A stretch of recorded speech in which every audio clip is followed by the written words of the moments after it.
West Yellowknife Trading Post has everything under the sun. Soaker tubs 50 by 28 inches, only $7.99. 60-inch tub and shower enclosures just $4.95 each. Don't pay big box prices, but hurry, limited quantities available. You better get it when you see it at West Yellowknife. Donate to our Share Your Christmas Food Drive at participating Food City stores. If you began to make a list of all the things that make the Tennessee Valley such a wonderful place to call home, it would be a long one indeed. But on that list, you'd need to include two things for sure. One is the fact that we have such a large number of nonprofits in our area. At one time, I think it was more than 1,800, which makes us a very grassroots focused community. The other is that there are always people who are lining up to support those many nonprofits, and that's what we are highlighting again this morning, because Patrick Holland and his team at Learning Express Toys are reaching out this season to help kids in our area whenever you shop for your kids. So we had two nonprofits on last week. These are two more that he's helping. Mindy Brown is in the middle. She's with the Austin Hatcher Foundation.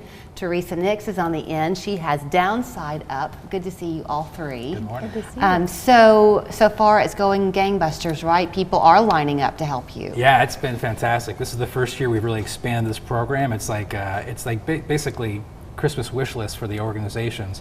And we've done it, we worked with Austin Hatcher actually years ago to start a program like this, but on a very small scale with their Angel Tree, and it's really expanded. And our worry this year was like, if we expand, will we have enough donors to give to these? And it really has. People have lined up, like you said. So I want to set this up and let you know how you can help and kind of what this program's all about. But before we do, let's focus a little bit on that large number of nonprofits that we have, because I think the two of you represent that well. So Austin Hatcher, Mindy, truly grassroots. It began through a family's loss of a child. And then you, Teresa, are among the newest, but there's always room for everybody at the table. So what do you do at Austin Hatcher? Yeah, so at the Austin Hatcher Foundation for Pediatric Cancer, we provide 100% free mental health services for the entire family of those affected by pediatric cancer.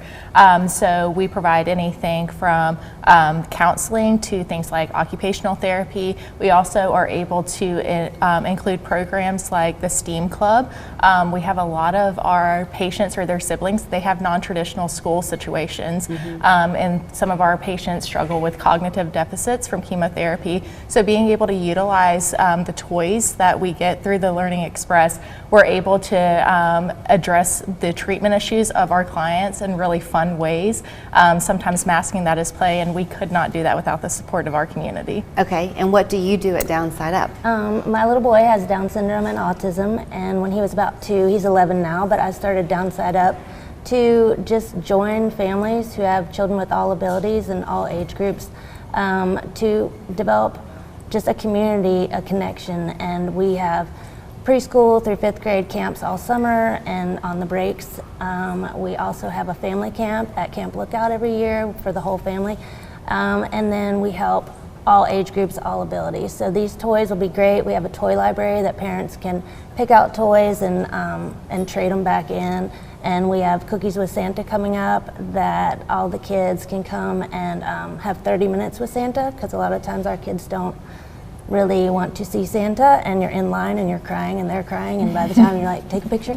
And so they get a full 30 minutes where they can really just come in and out. And so that speaks very well then, I think. I know that each nonprofit, there are 6 total that you're working with, were able to make their own wish list. But I'm guessing that they came to you sometimes, Patrick, for ideas. Yeah, I had my hands in it a little bit, because one of the buzzwords in the toy industry right now is MESH, which is mental, emotional, social health. And you don't think of toys. Sometimes you think of toys as just like, whatever, kids go around, they play. But a lot of these that we sell are educational and help with child development. So for these nonprofits who work with these kids in such meaningful ways, it's a good partnership. And so I know from having been to a number of toy shows throughout the year, things that we have that might be a good mix. So we allow any nonprofit to go in and create a registry of what things they need. But when I can, I try to recommend a few things. I have not gone and peeked through the bins. You brought them with you, so we can kind of see what they're asking for. But it seems like we went through this phase where for a long time, toys kind of did the play for you.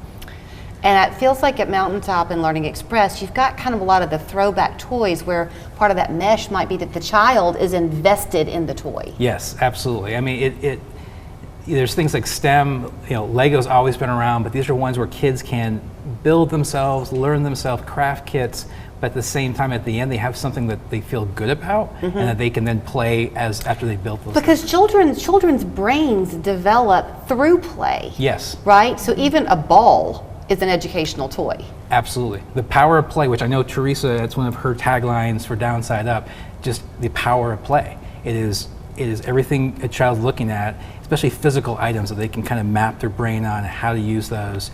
They really are important. It's like homework, but not good homework, but that to them are the tools of the trade when they're young kids. Yeah, I had a friend once, our kids were in school together, and she was a boy mom, and all of the other moms were encouraging her to get her son involved, like in organized sports, when he was little. And she said, no, my child plays at playing. And I thought that's a really good thing because he was free to kind of do what he wanted to with every day and let his brain develop and grow. That's right, open-ended play. There's nothing better. Okay, so how does this work then? Because for your two nonprofits, are you needing these toys to come to you by Christmas Day? Are you letting people kind of buy throughout the rest of the year and then you'll get them in the new year? What are you wanting? So our this program, it ends at the end of December, but we are always accepting donations for our families. So we use them in a variety of ways. So we will use toys. We have a birthday bin at the Austin Hatcher Foundation. So any of our kids, whether they're the affected child with pediatric cancer or the sibling, they're able to select a toy on their birthday, which is really exciting. But we also use them throughout our therapy services. So as a recreational therapist, I can integrate toys into my sessions. Our occupational therapists, our counselors do the same thing. But then we also have purposeful play. So if a client is coming in to get services and they have a younger sibling who might not be at the age of being able to talk, like we were just talking about, a lot of times kids are communicating through play. So we work with our family services coordinator and we integrate purposeful play with even the youngest of our clients. And Teresa, in your case, if people will follow your wish list, they're obviously going to be sensory appropriate for the children you work with. And that's the great thing about all the multiple different sections of toys that he has, the sensory toys for sure. Since we serve, similar to you guys, all abilities, the entire family, the typically developing siblings, they can come and play also, and our camps serve both. So we have a middle school age group that we serve on Saturdays. We have preschool through 5th, and so each of those have something to play with. So I've got to kind of wrap it up, but let me say this as I show you how you can find the list and the list of nonprofits. If you go to Learning Express Toys website, right? Yes. Which is? learningexpress.com/Chattanooga. We have all 6 nonprofits on there with a link to their individual gift registry. Okay. You can come in the store and shop right out of the bin, or you can call us if you want as well. And if you are a parent or grandparent looking for the perfect thing to give your child that's not a wrapped up toy, give them the wish list, the birthday wish list, right? Yes. That was kind of the impetus of this whole idea. Yes, year round we have a birthday wish list. If it's your birthday coming up, come in a couple weeks before, create a bin, and then your party guests can shop out of it. And that's what gave birth to this idea for the holiday wish list for the year round. Yeah. Thank you all so much. Thanks, Thank Julie. you guys so much.